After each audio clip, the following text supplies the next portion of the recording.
اللہ تعالیٰ کر سکتا ہے، کوئی اس کے لیے مشکل نہیں. ہوا علی کل شیء قدیر، اسے ہر شے کی قدرت حاصل ہے. لیکن اصل بات جو ہے میں آپ کو بتانا چاہتا ہوں، یہ ہے سائیڈ ایشو.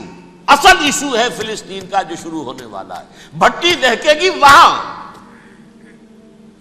ظاہر بات ہے کہ اگر کوئی بہت بڑا اقدام ہو جاتا ہے فلسطینیوں کے خلاف، اور اگر واقعتاً مسجد اقصیٰ اور قبۃ الصخرہ گرا دیے جاتے ہیں، جو طوفان اٹھے گا عالم عرب میں، یہ حسنی مبارک ہوں یا شاہ خالد ہوں یا کوئی اور ہو، یہ نہیں روک سکتے اس طوفان کو.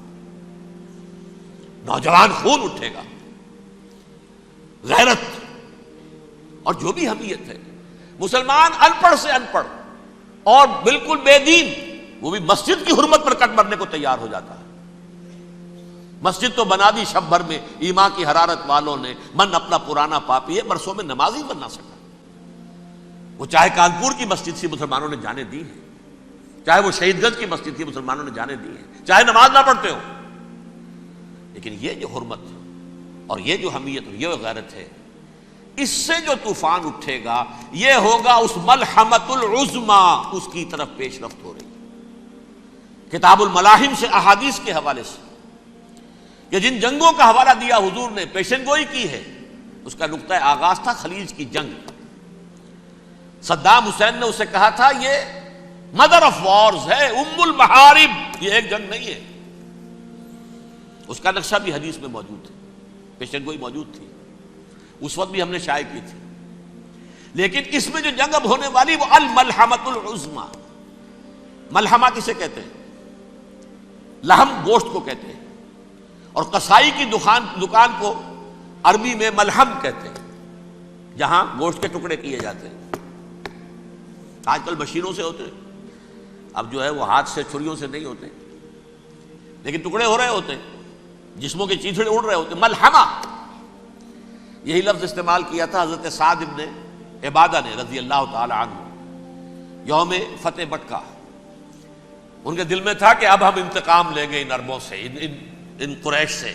الیوم یوم الملحمہ، الیوم یوم الملحمہ، یہ کہتے ہوئے جا رہے تھے. ایک خاص کیفیت، آج ہے گوشت کے ٹکڑے اڑانے کا دن. حضور سے کہا کسی دن جا کر کہ سعد تو یہ کہہ رہے ہیں الیوم یوم الملحمہ، الیوم یوم الملحمہ. حضور نے فرمایا نہیں، ان سے کہو جا کر الیوم یوم المرحمہ، الیوم یوم المرحمہ، آج رحمت کا دن ہے، آج تو میں ان سب کو معاف کروں گا. لا تثریب علیکم اليوم، میں تم سے وہی بات کہہ رہا ہوں جو میرے بھائی یوسف نے کہی تھی اپنے بھائیوں سے، اذهبوا فانتم الطلقاء، جاؤ تم سب کے سب آزاد. وہ ملحمہ ہے جس کو کہ حضور نے حضرت معاذ بن جبل رضی اللہ تعالیٰ عنہ، اس کی روایت ہے، اس میں سے جو ابو داؤد میں روایت آئی ہے اس میں الملحمۃ العظمی، عظمی مؤنث ہے اعظم کا. آپ کہتے ہیں جنگ عظیم اول، جنگ عظیم دوم، عظیم کا باپ ہو گیا اعظم، سب سے بڑا، اور اس کا مؤنث ہے سب سے بڑی، عظمی. الملحمۃ العظمی، سب سے بڑی لڑائی. میرے نزدیک یہ وار کے معنی میں نہیں ہے، بیٹل کے معنی میں. انگریزی میں یہ دو لفظ علیحدہ ہیں، وار، بیٹل. وار سالوں کو محیط ہوتی ہے، بیٹل کسی ایک خاص جگہ پر جو لڑائی ہوتی ہے اس کو کہتے ہیں. حضور کے اور قریش کے درمیان 6 سالہ وار تھی، جنگ تھی. لیکن battles, battle of Uhud, battle of Badr, یہ بیٹلز تھی، لڑائیاں تھیں. تو عظیم ترین جنگ شاید اس اعتبار سے نہ ہو جیسے کہ ورلڈ وار 1 اور ورلڈ وار 2، یعنی اس کی وسعت کا اتنا معاملہ نہیں اور طوالت کا نہیں. لیکن جو لڑائی جو ہے بیٹل ہونی ہے، جس کو کہ یہ لوگ، یا چونکہ میں نے کہا تھا شروع میں کہ سرما ہے میری آنکھ کا خاک حجاز و حول قدس. نیو ٹیسٹمنٹ کی آخری کتاب ہے the book of Revelation, Revelation of Saint John. اس میں آرمگڈون کہا گیا ہے اسے. ہر مجدون، یہ عبرانی لفظ ہے. ہر کہتے ہیں اونچی جگہ کو، سطح مرتفع. مجدون میگیڈو، میگیڈو ایک وادی ہے، مرتفع، وادی مرتفع. یہ ہے واقع لبنان، اسرائیل اور شام کے درمیان جو ٹکڑا، جو ٹرائنگل بنتی ہے، یہ ہے. یہاں پر بڑی جنگ لڑی جائے گی، اور یہ جنگ صلیب ہوگی جو کہا ہے بش نے، یہ جنگ صلیب. سیکنڈ ملینیم شروع ہوئی تھی تو پہلی صلیبی جنگ ہوئی تھی، تھرڈ ملینیم شروع ہوا ہے، یہ سیکنڈ صلیبی جنگ ہے، یہ کروسیڈ ہے. اور میں اس مرتبہ امریکہ گیا تھا تو پہلی مرتبہ مجھے وہاں ایک رسالہ ملا ٹرمپٹ نام کا. یہ امریکہ کے جو بہت ایکسٹریمسٹ قسم کے پروٹیسٹنٹس ہیں، یہ ان کا رسالہ ہے، اور ان کے بارے میں اب کہا جا رہا ہے وہ کرسچین زائنسٹ ہیں. آپ شاید پہلی مرتبہ یہ لفظ سن رہے ہوں. زائنسٹ تو ہم سمجھتے ہیں یہودیوں کو، کرسچین زائنسٹ وہ ہیں جو ہیں تو عیسائی پروٹیسٹنٹس ہیں، لیکن اسرائیل کے وہ حمایتی یہودیوں سے بڑھ کر ہیں. یہ میری کسی پہلی تقریر میں شاید بہت سے حضرات کو یاد آ جائے، میں نے کہا تھا 4 سال پہلے ہمارا تنظیم اسلامی کا ایک کنونشن ہوا تھا ہوسٹن میں، امریکہ کا جنوبی علاقے کا شہر ہے. ایک سیشن اس میں ہم نے رکھا تھا انٹرفیتھ، ایک عیسائی کو بلایا تھا، ایک یہودی بہت بڑا وہاں کا عالم ہے اس کو بلایا تھا. اس یہودی عالم نے ڈاکٹر وشوگراڈ، جو وہاں کی یونیورسٹی میں پروفیسر ایمیریٹس ہے، اس نے کہا تھا کہ یہ اسرائیل کو تو سپورٹ کر رہے ہیں عیسائی، ہم تو نہیں کر رہے. جو پریکٹسنگ یہودی ہیں وہ زیادہ اسرائیل کے حق میں نہیں تھے، یہ تو سن 67 کے بعد انہوں نے اسرائیل کو تسلیم کیا ہے. وہ تو منتظر تھے کہ ہمارا مسیحا آئے گا تو اس کی قیادت میں جنگ کریں گے، جیسے شیعہ منتظر تھے کہ مہدی موعود آئیں گے تو پھر ہم کچھ کریں گے. وہ امام خمینی نے کہا بھائی جب وہ آئیں گے آ جائیں گے، لیکن ہم کچھ راستہ کے لیے. زائنسٹ نے آگے بڑھ کر ریاست قائم کر لی، اور جب یروشلم پر بھی پورا قبضہ کر لیا تب جو ہے در حقیقت مذہبی یہودی جو ہے پھر انہوں نے اپنایا ہے، اون کیا ہے، اور نئے سیٹلمنٹس جو بھی بنے ہیں وہاں پر اسرائیل میں، اس میں اکثر و بیشتر مذہبی یہودی آیا، اور بروکلن کے علاقے سے سب سے بڑھ کر آئے ہیں، جو امریکہ میں نیو یارک کا ایک جنوبی علاقہ ہے، بہت بڑا یہودیوں کا بہت بڑا گڑھ ہے. نیو یارک کو جیو یارک بھی کہا جاتا ہے، وہ تو اصل میں مرکز جو ہے وہ تو یہودیوں کا ہے. اس حوالے سے وہاں پر جو کرسچن زائنسٹ کہلاتے ہیں وہ اسرائیل کے یہودیوں سے بھی بڑھ کر کہیں سپورٹر ہیں. بہرحال اس دوسری صلیبی جنگ کا معاملہ جو میں کہہ رہا تھا، ٹرمپٹ نامی رسالہ، اس کا ایک مضمون ہے دی لاسٹ کروسیڈ. اب یہ آخری کروسیڈ ہے جو شروع ہونے والا ہے. میں تو حیران ہوں کس قدر کھل کے وہ باتیں کرتے ہیں. رومن کیتھولکس کو وہ کہتے ہیں کہ یہ شیطان ہے، یہ پوپ شیطان ہے، یہ یورپ کو اس نے جمع کیا ہے کرسچینٹی کی بنیاد پر، اور اس میں زیادہ تر کیتھولکس ہیں. آپ کو معلوم ہے برطانیہ بڑی مشکل سے شامل ہوا ان کے ساتھ، اس لیے کہ وہ پروٹیسٹنٹس کا سردار تھا، ابھی پوری طرح نہیں ہے. یورپ جو ہے وہ رومن امپائر دوبارہ یہ کھڑی کر رہا ہے، اور در حقیقت یہ جو ہے یہودیوں سے بھی چھیننا چاہتے ہیں اسرائیل کو اور فلسطین کو، اور مسلمانوں سے بھی، اور یہ وہی کروسیڈ جو تھے اربن ثانی کے، اس کی تیاری کر رہے ہیں تاکہ وہاں پر عیسائی حکومت قائم ہو جائے، کیتھولکس کی، پوپ کی حکومت قائم ہو جائے، جیسے ایسٹ تیمور میں کر دی ہے. ایسٹ تیمور میں کون سی حکومت بنی ہے؟ Roman Catholic. رومن کیتھولک اسرائیل میں بنے تاکہ یہ سارے مقامات مقدسہ جہاں اسرائیل پیدا ہوئے، حضرت مسیح پیدا ہوئے، بیت لحم کہاں ہے؟ وہی ہے کہ نہیں؟ جہاں سے ریزریکشن ہوا ان کے خیال میں وہ کہاں ہے؟ وہیں پر ہے کہ نہیں؟ بڑے بڑے گرجے ان کے وہی ہیں. تو اس اعتبار سے ان کا کہنا یہ ہے یہ لاسٹ کروسیڈ کی تیاری ہو رہی ہے، یہ کیفور. اور ان کا کہنا یہ ہے کہ یہ پوری طاقت نیٹو کی جو ہے، یہ پہلے جرمنی سے لائی گئی بوسنیا، انہوں نے خود وہاں جنگ کروائی، انہوں نے خود وہاں پر ایتھنک کلینسنگ کروائی، پھر خود مصالحت کے لیے آ گئے، پھر کوسوو میں انہوں نے خود آگ بھڑکائی. یہ میں نہیں کہہ رہا، یہ وہ ٹرمپٹ رسالہ امریکہ سے چھپنے والا پروٹیسٹنٹس کا رسالہ ہے جو یہ کہہ رہا ہے. پھر انہوں نے کوسوو کے اندر کروایا، اور پھر وہ وہاں پر پیس فورس کی حیثیت سے آ گئے. اب وہ میسیڈونیا میں کروا رہے ہیں اور وہاں داخل ہو گئے ہیں. اگلا قدم ان کا سائپرس ہوگا، سائپرس میں ترکوں کو اور وہ گریکس کو لڑائیں گے اور وہاں آ جائیں گے، وہاں سے ایک چھلانگ لگائیں گے اور یہ فلسطین میں پہنچیں گے، اور یہ وہاں پر ایک رومن امپائر، اپنی پرانی رومن امپائر کی طرح کی رومن کیتھولک ریاست قائم کرنا چاہتے ہیں.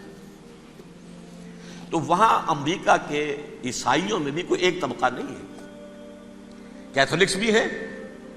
کیتھولکس زیادہ نہیں ہے ہمدرد، لیکن اب تابع ہو چکے ہیں. اسحاق ریبین نے جب یہ پیس ٹاک شروع ہوئی تھی، آپ کو یاد ہوگا شاید کہ جب وہ آیا تھا واشنگٹن سے واپس فلسطین اسرائیل، تو پہلے روم میں رکا for an audience with the pope, اور پوپ کو اس نے ایک مرتبان سا پیش کیا تھا، حضرت سلیمان علیہ السلام کے زمانے کا مرتبان، اور کہا تھا دیکھیے 3000 برس تک ہم نے اس کی حفاظت کی ہے، اب یہ میں آپ کے حوالے کر رہا ہوں. اس کے بعد سے پوپ جو ہے بالکل رام ہو گیا، اور وہ عیسائیوں کے ساتھ اور یہودیوں کے ساتھ ان کا پورا معاہدہ ہو۔ اب پورا عیسائی ورلڈ جو ہے بعثت مجموعی یہودیوں کے شکنجے میں ہے۔ البتہ ان کے اندر بھی جھگڑے ہیں، جو وہاں پر وائٹ کرسچن ملیشیاز ہیں وہ ایکسٹریمسٹ ہیں کیتھولکس، ان کے نزدیک دشمن نمبر 1 یہودی، دشمن نمبر 2 مسلمان، دشمن نمبر 3 جو یورپ میں کالے ہیں، ایفرو امریکن، چاہے وہ عیسائی ہو گئے ہوں، کوئی بھی ہو۔ یہ 3 دشمن ہیں جن سے انہوں نے کلینز کرنا ہے، صاف کرنا ہے ان کے خیال کے مطابق امریکہ کی سوسائٹی کو۔ اولاً یہود، پھر مسلمان، اور پھر یہ جو کالے ہیں۔ لیکن دوسری طرف پروٹیسٹنٹس کے اندر ایکسٹریمسٹ وہ ہیں جنہیں کہا جا رہا ہے یہ کرسچین زائنسٹ ہیں، یہ اسرائیل سے بڑھ کر سپورٹرز ہیں۔ بہرحال یہ اب جنگ ہوگی، اس کا نتیجہ کیا نکلے گا یہ تو اللہ ہی جانتا ہے۔ اب میں آخری بات کی طرف آ رہا ہوں۔ آخری نتیجہ تو جو بھی کچھ اپس اینڈ ڈاؤنز آئیں گے، تلک الایام نداولھا بین الناس، آخری نتیجہ ڈراپ سین وہ یہ ہوگا کہ اللہ کے دین کا بول بالا ہوگا، اور پوری دنیا پر محمد کے لائے ہوئے دین صلی اللہ علیہ وسلم کی حکومت قائم ہوگی۔ وہ گویا قیامت کی تمہید ہوگی، اس کے بعد بس قیامت آئے گی، کیونکہ مقصد کائنات، تخلیق کائنات پورا ہو جائے گا۔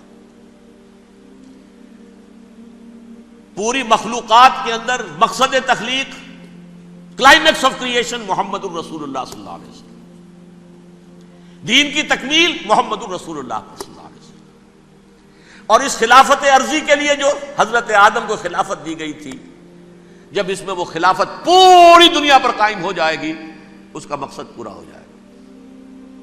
And that will be the beginning of the end۔ اس کے بعد قیامت ہے۔ آخری نتیجہ تو یہ نکلنا ہے۔ اس سے پہلے سزائیں ہمیں بھی مل رہی ہیں، اور یہاں میں کانٹے کی بات جو چھوڑ گیا تھا اس وقت بیان کر دوں۔ اللہ نے اس مغضوب علیہم قوم کو، اس ملعون قوم کو کیوں اب تک چھوٹ دیے رکھی؟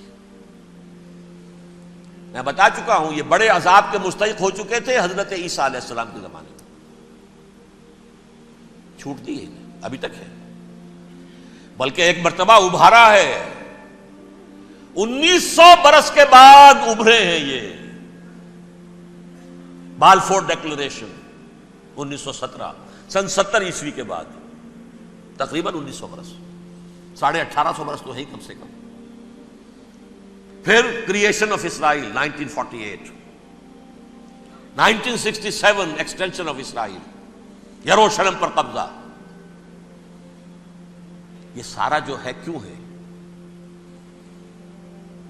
اللہ تعالیٰ اس خیر امت محمد صلی اللہ علیہ وسلم، اس کے بہترین حصے کو سزا ان ملعونوں کے ہاتھوں دے رہا ہے۔ کیوں؟ جو جرم انہوں نے کیا تھا وہی ہم نے کیا۔ انہوں نے اللہ کی کتاب کو پیٹھ کے پیچھے پھینکا، نبذ فریق من الذین اوتوا الکتاب کتاب اللہ وراء ظہورہم، ہم نے اپنی پیٹھوں کے پیچھے پھینکا کہ نہیں؟ کولونیل رول سے آزاد ہوئے، کہیں اسلامی قانون نافذ کیا، کہیں اسلامی نظام قائم کیا؟ تو جو جرم ان کا تھا وہی ہمارا ہے، اور ہم خیر امت ہیں، اور ہمارے میں سے خیر ترین عرب ہیں، ان پر اللہ کا فضل، ان کی مادری زبان میں اللہ کی کتاب موجود ہے۔ پھر انہوں نے اللہ کے دین کو پیٹھ دکھائی۔ جو ملک آزاد ہوا کولونیل رول سے، یا اس نے قبلہ کر لیا اپنا ماسکو کی طرف، یا کر لیا واشنگٹن کی طرف۔ کسی نے مکے کو قبلہ بنایا، یہ بدترین سزا ہے۔ ویل للعرب من شر قد اقترب۔ اور ترمذی شریف میں تو یہاں تک روایت ہے، من اقتراب الساعۃ ہلاک العرب، قیامت کے قرب کی ایک نشانی یہ بھی ہوگی کہ عرب ہلاک ہو جائیں گے۔ ایک حدیث میں الفاظ آتے ہیں کہ حضور نے جب کہا یہ ہوگا یہ ہوگا یہ ہوگا، یہ بربادی آئے گی، تو کسی زوجہ محترمہ نام میں بھول رہا ہوں، انہوں نے پوچھا کہ عرب اس دن کہاں ہوں گے؟ فرمایا العرب یومئذ قلیل، بہت کم۔ آخری خاتمہ ہونا ہے یہود کا حضرت مسیح علیہ السلام کے ہاتھوں. وہ عذاب جو 2000 برس تک ان سے ٹلا رہا وہ آئے گا اور ان کے رسول ہی کے ہاتھوں آئے گا. لیکن اس سے پہلے مسلمانوں پر یہ عذاب آ رہا ہے، ہولوکاسٹ کے درجے کا عذاب آ رہا ہے. البتہ ہم پاکستانی اس میں یوں سمجھ لیجئے کہ وہ تو خبریں موجود ہیں احادیث میں، وہاں تو جو ہونا ہے. اتنے انسان مریں گے کہ ایک پرندہ جو ہے اڑتا چلا جائے گا، وہ نہیں چاہے گا کہ نیچے اترے تو کسی لاش پر اترے، اسے جگہ نہیں ملے گی زمین خالی کر کہیں اتر سکے، تھک ہار کر گرے گا، مرے گا تو بھی لاش کے اوپر گرے گا. یہ الفاظ ہیں حضور کے صلی اللہ علیہ وسلم. الملحمۃ العظمیٰ الملحمۃ الکبریٰ. یہ لاسٹ کروسیڈ ٹرمپٹ اخبار نے، میں اس کا فوٹو اسٹیٹ بھی کبھی آپ کو دکھا دوں، ویسے میرے ساتھ ہے وہ رسالہ ٹرمپٹ. دی لاسٹ کروسیڈ اس کی تیاری ہو رہی ہے. وہ الملحمۃ العظمیٰ اور ملحمۃ الکبریٰ جو ہے وہ آنے والی ہے. ابن ماجہ میں کبریٰ کہا ہے، اکبر کا مؤنث کبریٰ. ملحمہ کبریٰ سب سے بڑی جنگ اور ملحمہ عظمیٰ سب سے عظیم جنگ. یہ ہوگی اور بہت جلد ہوگی.